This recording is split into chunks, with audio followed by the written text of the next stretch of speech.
திமுக ஆட்சி குறித்து பேச அதிமுகவிற்கு எந்தவிதமான தகுதியும் இல்லை என முதலமைச்சர் ஸ்டாலின் தெரிவித்துள்ளார்.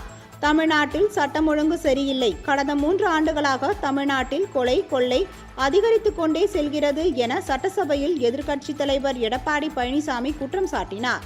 அதற்கு பதிலளித்து பேசிய முதலமைச்சர் ஸ்டாலின், பொத்தாம் பொதுவாக எதிர்க்கட்சித் தலைவர் குற்றம் சாட்டக்கூடாது. அதிமுக ஆட்சியின் பொல்லாத ஆட்சிக்கு பொள்ளாச்சியே சாட்சி என்றார்.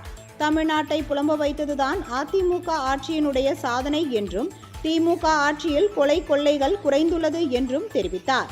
ஏ மற்றும் A+ ரவுடிகளின் எண்ணிக்கை 50% குறைக்கப்பட்டும் 3643 ரவுடிகள் சிறையில் அடைக்கப்பட்டுள்ளனர் என்றும் கூறினார்.